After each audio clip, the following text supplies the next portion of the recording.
Good afternoon. Diesel life. Got her hooked up to multiple life support systems. So I'm just doing some experimenting to see, what kind of temperatures this truck does or doesn't like. It's 8 degrees Celsius right now, but we've just come out of a pretty harsh cold snap. It was basically minus 30 for a good 2.5 weeks there. And during that time, I was working on in my neighbor's shop. I didn't do any filming, honestly, because he was nice enough to let me stick this big, dirty, leaky truck in there and hog up tons of space. So while it was there, I just went to town on checking off boxes. So we're going to see if it fires. It's been plugged in for like half an hour. See if it goes. Now, this doesn't really indicate much of anything, to be honest with you, because it's got really old, janky batteries in it. And I'm going to put new batteries in it anyway. But for now, let's see if we can let her rip. Oh, I will do one responsible thing. We'll disconnect that battery charger. I'm not a huge fan of cranking cars over on battery chargers. I don't know why. Especially ones with boost mode. They, I don't know, man. They always make the dashes go weird, and I just feel like that can't be good for your vehicle. Gauges going all funny and lights flashing, and it's like, oh, I got the charger on boost mode. Okay, let's stop the beeping. Waiting to start patiently.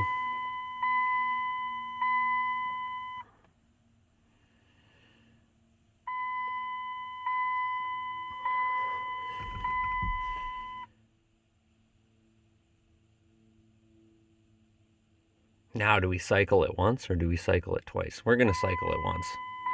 Real world testing. All right, here we go. Oh, not promising. No bueno. Maybe cycle that heater one more time. If she don't go, we're gonna call her there.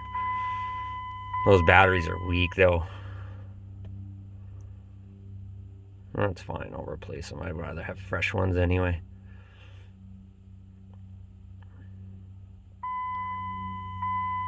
Now, part of the reason I bought a diesel, obviously I'm not like, oh, I bought a diesel, it doesn't start the cold. That's diesels. That's just is what they are. And batteries don't have the jam.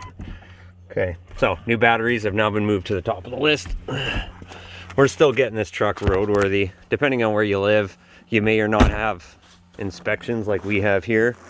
But basically, I was able to get a one-time only 7-day permit that you can't break up into multiple batches. So it's just, you get the permit, it's good for 7 days. That's that. And I used my 7 days to drive it back here from where she comes from.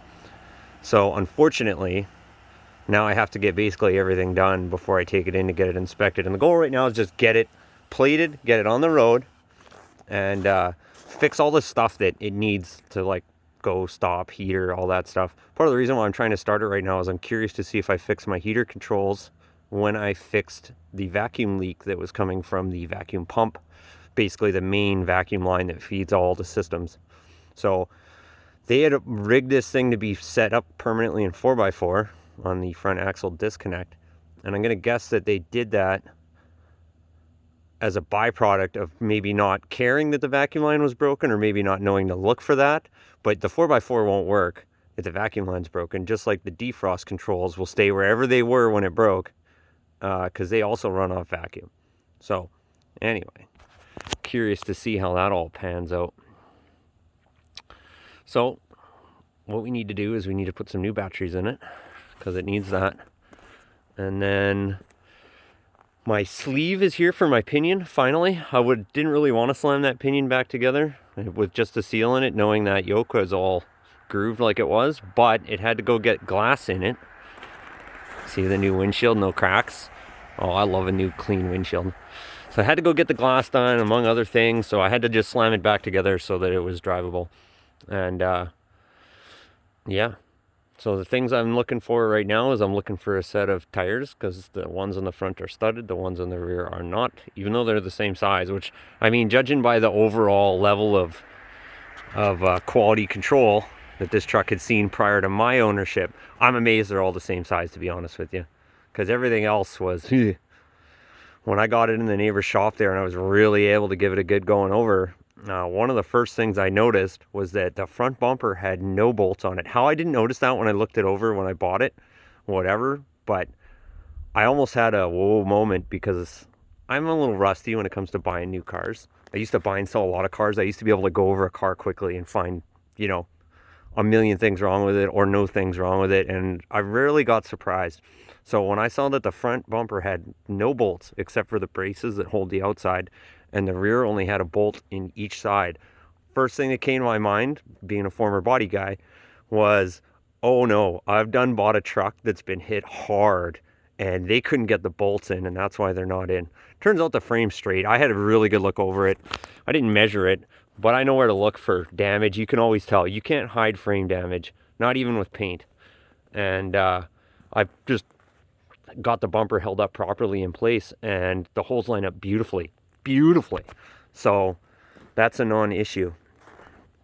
So I got new bolts in all the bumpers and a couple other little things I discovered, and we'll go over that. One of the purpose of this build is to scratch an itch, because I've always wanted a diesel, and at the same time kind of see what kind of level of quality of truck can a guy get for under 10 grand. That's kind of my goal. I was like, when I'm all said and done with this thing, I want to be into it for under 10. Now, let's be honest, we'll go over it. Fancy things will definitely make that happen if I decide to do suspension in the front and rims and tires. But the goal is, what kind of truck can a guy get for 10 grand? So, can she be a runner and a looker? Well, right now she's kind of neither. So, anyway, that'll sum it up for today. Just kind of a little quick status report. And yeah, next time around, we're going to talk about how to diagnose wiring issues, because I came across quite a few of those while I was fixing things that don't work on this thing. And I figured I would share my process with how I go about finding stuff. You can do it with wiring diagrams, and you can do it a lot of different ways. And on a rig like this, if you're looking at buying an older rig that's clearly been messed with, there's some really good tips and tricks to how to find your problems when they come up, and I'm going to share those with you. At least the ones that I know with my very limited experience.